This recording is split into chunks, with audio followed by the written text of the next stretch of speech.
Years ago, the acting Attorney General asked me to serve as special counsel, and he created the special counsel's office. The appointment order directed the office to investigate Russian interference in the 2016 presidential election. This included investigating any links or coordination between the Russian government and individuals associated with the Trump campaign. Now, I have not spoken publicly during our investigation. I'm speaking out today because our investigation is complete. The Attorney General has made the report on our investigation largely public. We are formally closing the special counsel's office, and as well, I'm resigning from the Department of Justice to return to private life. I'll make a few remarks about the results of our work. But beyond these few remarks, it is important that the office's written work speak for itself. Let me begin where the appointment order begins, and that is interference in the 2016 presidential election. As alleged by the grand jury in an indictment, Russian intelligence officers who were part of the Russian military launched a concerted attack on our political system. The indictment alleges that they used sophisticated cyber techniques to hack into computers and networks used by the Clinton campaign. They stole private information and then released that information through fake online identities and through the organization WikiLeaks. The releases were designed and timed to interfere with our election and to damage a presidential candidate.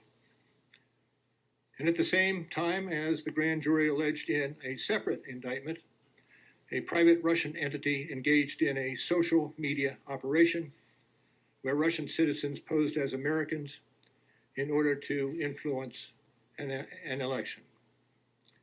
These indictments contain allegations, and we are not commenting on the guilt or the innocence of any specific defendant. Every defendant is presumed innocent unless and until proven guilty. The indictments allege, and the other activities in our report describe, efforts to interfere in our political system.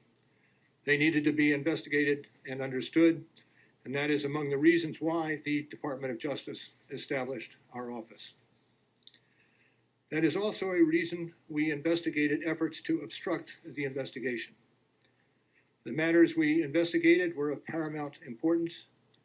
It was critical for us to obtain full and accurate information from every person we questioned.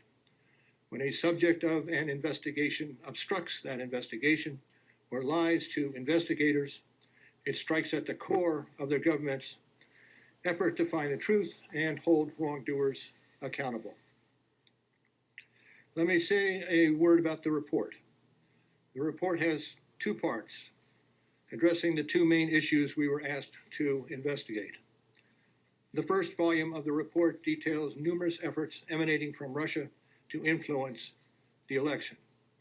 This volume includes a discussion of the Trump campaign's response to this activity, as well as our conclusion that there was insufficient evidence to charge a broader conspiracy.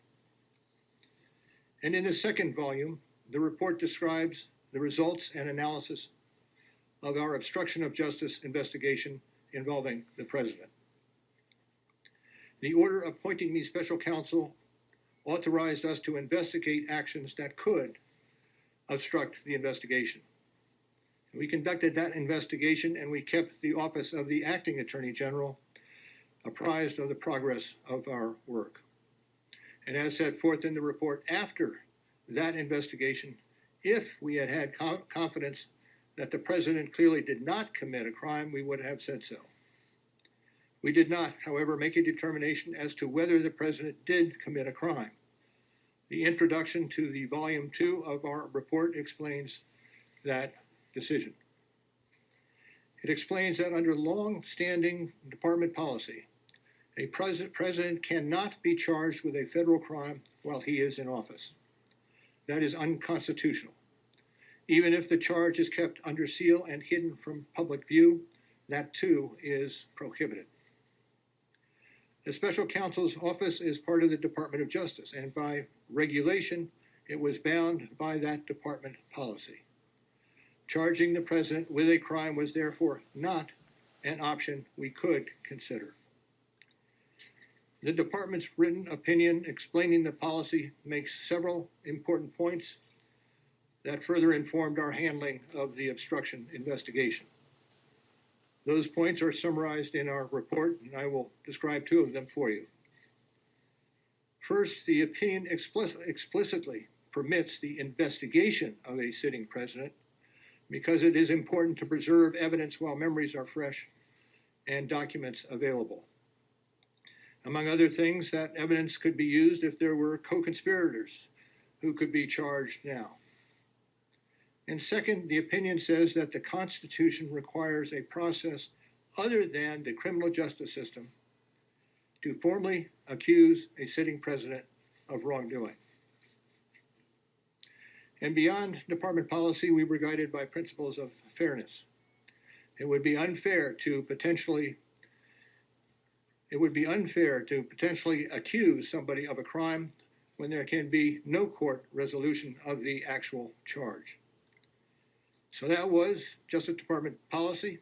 Those were the principles under which we operated, and from them we concluded that we would not reach a determination one way or the other about whether the president committed a crime. That is the office's final position, and we will not comment on any other conclusions or hypotheticals about the president. We conducted an independent criminal investigation and reported the results to the Attorney General, as required by department regulations. The Attorney General then concluded that it was appropriate to provide our report to Congress and to the American people. At one point in time, I requested that certain portions of the report be released. The Attorney General preferred to make the entire report public all at once, and we appreciate that the Attorney General made the report largely public, and I certainly do not question the Attorney General's good faith in that decision. Now, I hope and expect this to be the only time that I will speak to you in this matter. I am making that decision myself. No one has told me whether I can or should testify or speak further about this matter. There has been discussion about an appearance before Congress. Any testimony from this office would not go beyond our report. It contains our findings and analysis and the reasons for the decisions we made. We chose those words carefully, and the work speaks for itself. And the report is my testimony. I would not provide information beyond that which is already public in any appearance before Congress. In addition, access to our underlying work product is being decided in a process that does not involve our office. So beyond what I have said here today and what is contained in our written work, I do not believe it is appropriate for me to speak further about the investigation or to comment on the actions of the Justice Department or Congress. And it's for that reason I will not be taking questions today as well.